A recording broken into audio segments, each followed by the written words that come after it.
Woke up in the morning to some beautiful scenery. The mountains, the sea, walking out of the door of the caravan in the morning was beautiful. So after that, we got ourselves attached in harnesses and attached to a parachute.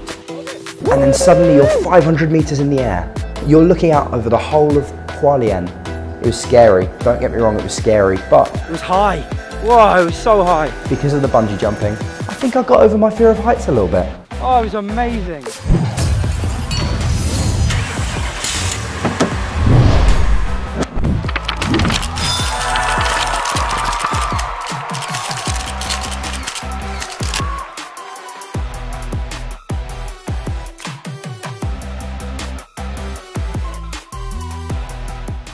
好，这次这个系列厂商就是 Cycle DNA。Cycle DNA 就在做基因检测的一个公司，他们也是做全球最全面的基因检测。那他们寄的这个给我，我要用他们的棉花棒来灌一点点的口水。这我蛮好奇，他们营养方面会说什么，然后说不定会有一些它的出现，可以期待。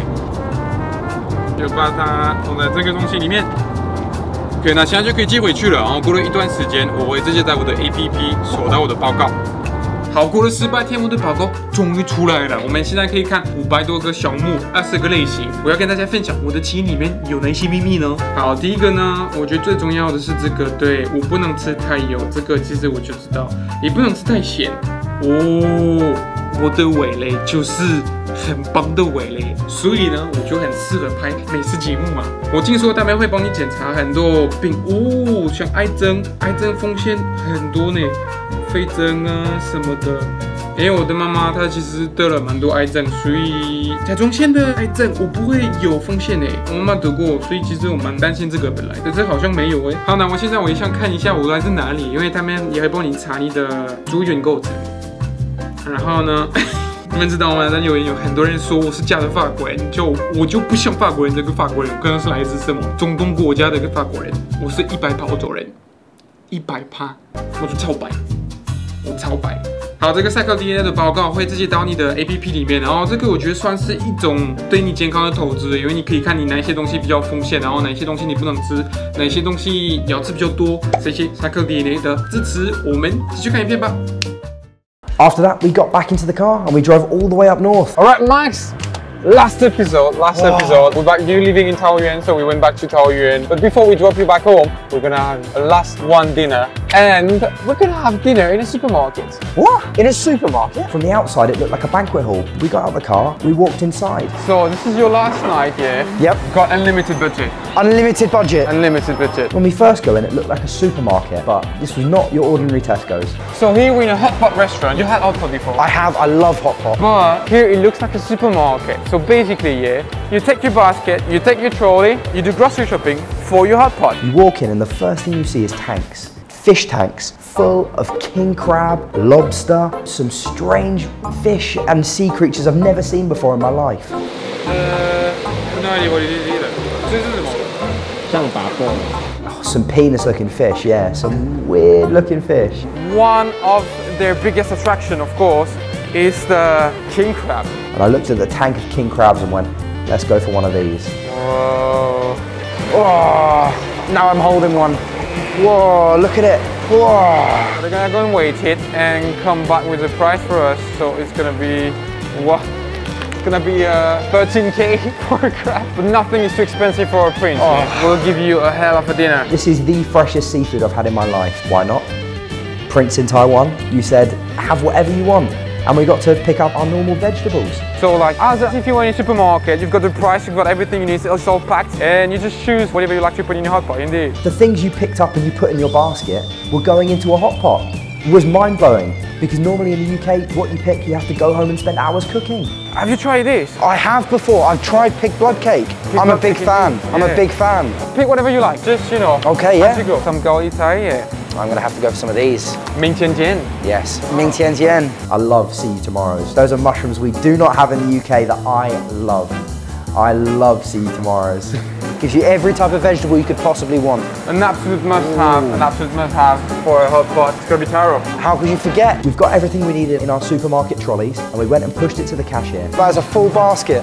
Absolutely. 17K on a hot pot. 17K. That's a family's weekly shopping for quite a few weeks. So here we go, Max. Since we're in Tier 2, yeah, we're allowed to eat inside. We've got a COVID partition in between the two of us. And we've got yuan yang goals with 2 different flavors, 2 different tang di. Yeah. One is going to be the original flavor, and the second one is going to be mala. Have you had mala yet? I've heard about this mala. I've tried it. It makes your tongue go numb, so we'll see what this does to us. So we're gonna wash the vegetables first. We're gonna rinse them.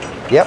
I'm a big fan of hot pot now in Taiwan. I love going to Cash City and Mala, Huoguo. I love it. So the main rule when you get a hot pot is to put your vegetables first. Okay. Before you put the meat. So you go for a first round of vegetables. Yep. So you're gonna have a layer of oil on the top. It's gonna get greasy, it's gonna get nasty. Okay, right. Let's do it. You start with the vegetables before you get the fat on the top layer with the meat. So we put the baby corn, the taro. No, the taro, you can't put it too early in the hot pot because it's gonna like spread around the hot pot, so you don't want it too early in your hot pot. Okay. All right, man, so it's been a year in Taiwan. I know. I came here last year on my birthday. How does it feel now? Oh, it feels amazing. Being here for a year has really opened my eyes to different cultures. Because of the experiences I've had here and the people I've met, it really introduced me into Taiwanese culture. I really feel like I understand Taiwan as a country. And for that, I'm just so grateful. Before we started eating all our vegetables and all the meat that we bought for the hot pot, we got our sauce, up to everyone's preference. See, for me, I love a vinegary, so I'm gonna have to add quite a lot of this vinegar. So everyone has their own recipe for a sauce, I've been told. Oh yeah, and what you can do, yeah, with your sauce is you take an egg and you crack it open. Crack it open into the sauce? Indeed. Right. Nice. It's gonna go really well with the meat. So we're going for some A5 Wagyu. A5 Wagyu? I've never had beef this nice. Wow, look at this marbling. Do you want to put it in the original? Okay, I might try the original first. Ooh, wow. A nice dip in the into sauce. my overflowing sauce. Look at that, mate. Wow. Wow. Do it.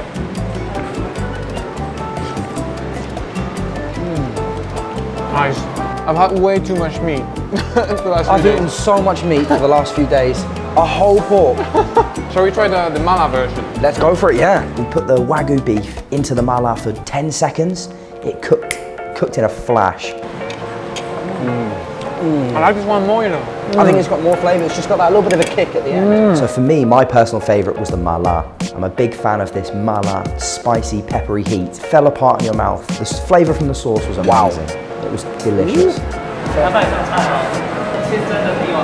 Wow. Wow. The servers brought over the crab we'd completely forgotten about. Wow. That is massive. Look at the size of the legs. Like there's so much meat in there. Wow. This thing is fresh. That is sweet crab meat.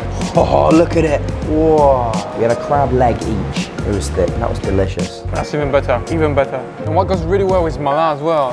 Ooh. It's got to be youtiao. Oh. Right, snap it. So you just dunk it in, yeah? Not for too long. Okay. Depending, like, if you want it crispy, yeah, just for 1 or 2 seconds. Do it. Wow.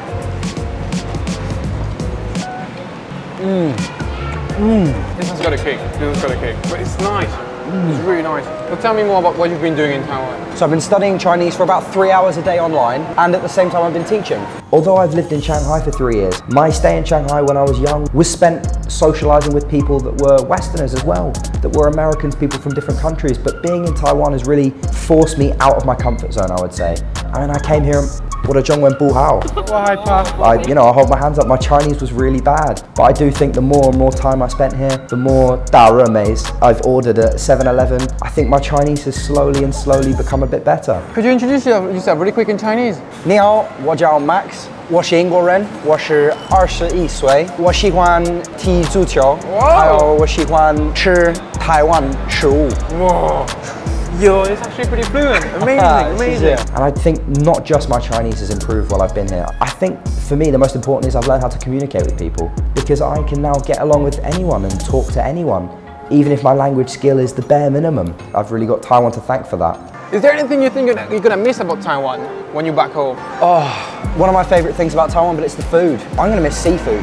I've eaten so much nice seafood here. It's been brilliant. I think another thing I'm really going to miss is the safety of Taiwan. I've never been in a safer country in my life. I can leave my phone on the side of the road. I feel really free here. I feel as if I don't need to look over my shoulder and worry where I'm going. Even having lived here for a year, there's still stuff that I can be taught, and there's still stuff that I can experience. Going drinking Aboriginal Galiad millet wine with a roasted pig, eating insane amounts of seafood. You know, you can never stop. You can never stop discovering stuff about Taiwan. It's such an interesting and adventurous country. experience of a lifetime, I would definitely say. I'm sure I'll be back soon, don't you worry. I'll definitely be back soon, yeah. Alright, cheers to your life in Taiwan. Cheers. To the end of COVID-19, please go away. Let's get back to eating some good food with the family. To Max, to our 英国王子. Thanks for having me. I'll definitely miss Taiwan, but don't worry, I'll be back soon. 我们下次见, bye bye, see you soon. Hi guys, this is the last episode of the series. Thank you so much for following the series so far and our travels around Taiwan. I just got back to the UK to continue my studies in Manchester. Let me show you Manchester. This is one of the nice views of Manchester. The weather is normally always horrible. Today there's a little bit of sun just for you guys. I just wanted to say a massive thank you to everyone that watched the videos and supported us, and thank you so much, Ku. Thank you. 谢谢 Taiwan. Bye bye. 我们下次见. Bye bye.